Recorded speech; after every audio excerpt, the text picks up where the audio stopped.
Happy New Year's Eve, everyone! Man, 2023 sure came and went. I didn't see as many movies as I did last year because I dedicated more time to my YouTube channel, getting back into drawing, and other things. One thing I did was binge some shows. So, I thought I'd do a list of the top 10 shows I watched in 2023. Now, I won't be counting shows released in 2023, as that's for another list. But I will include new seasons of shows released in 2023. With that being said, let's do this. Number 10. Jurassic World Camp Cretaceous, Seasons 1 through 5.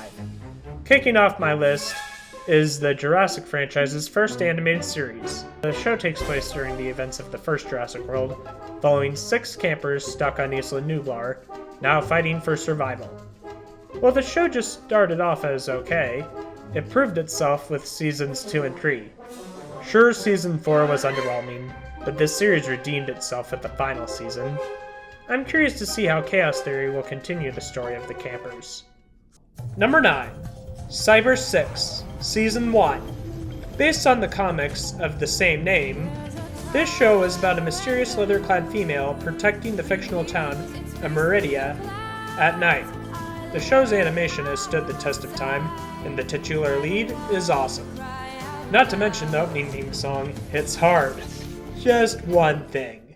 Do not read the original comics! I had the misfortune of learning how up the source material is, and you're better off sticking with the show. Number 8. Invincible, Season 1 and Season 2A. In a time when most superhero content has become overly corporatized and grown stagnant, this show is refreshing. Invincible, while paying homage to what came before, satirized and deconstructed the genre. There's word this show could run for 7 or 8 seasons, and I wouldn't mind that. Number 7. Metalocalypse, Seasons 1 through 4. As a metalhead, it's about time I watched this show. Metalocalypse follows larger-than-life death metal band Deathclock in their adventures of fame and the metal lifestyle. The show poked fun at rock and metal culture and provided hilarious original songs. I'm glad to have watched this show and the movie Army of Doomstar concluding the series. Number 6. The Boondocks, Seasons 1 through 4. Based on Aaron McGruder's comic strip, The Boondocks was ahead of its time, and watching it now is certainly an experience. Following the Freeman family, the show provided social commentary and brilliant comedy with some action in between. Number 5. RWBY, Volumes 1 through 3. I finally got around to watching this series, and I'm glad to say it lives up to the hype, taking influence from anime while providing an interesting world and entertaining characters with inspiration from mythology, folk, and fairy tales. It's easy to see why this show became a hit. I heard the series goes downhill after Volume 3, but I'm willing to give the others a try.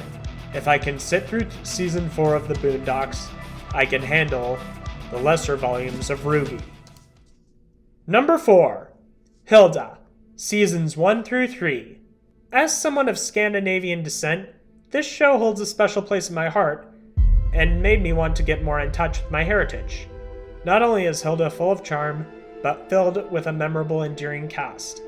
While part of me is sad the show came to an end, I'm also glad it ended on a high note and won't have to suffer from seasonal rot. Number 3. X-Men, the Animated Series, Seasons 1 through 5. Before the Marvel Cinematic Universe, there was the Marvel Animated Universe. X-Men, the Animated Series, kicked off the MAU and a new wave of comic book animated series.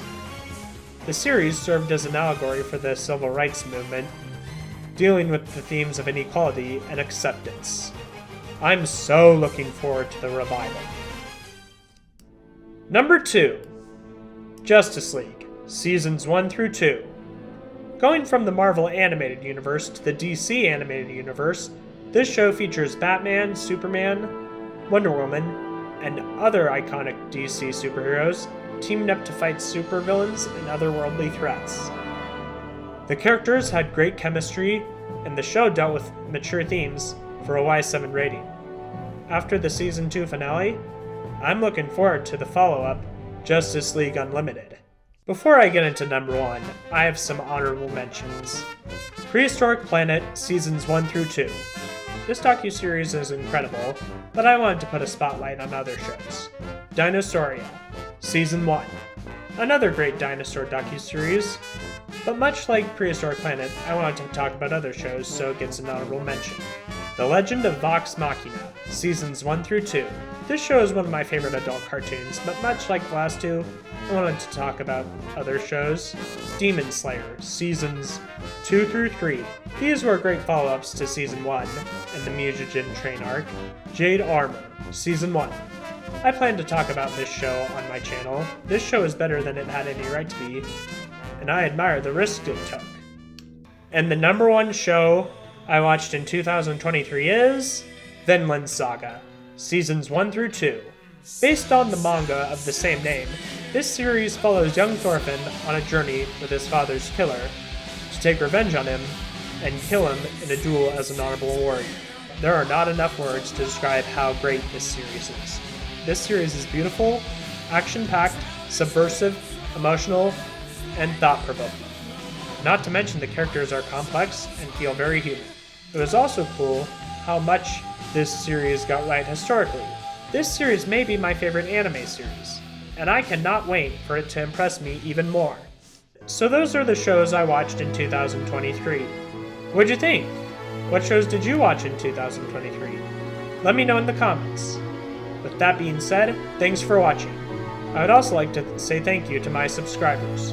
My channel has grown significantly in 2023, and I've enjoyed making these videos. Like last year, I won't see as many movies, as I will be focusing on other projects, but don't worry, I have more videos planned. Let's make the best of 2024.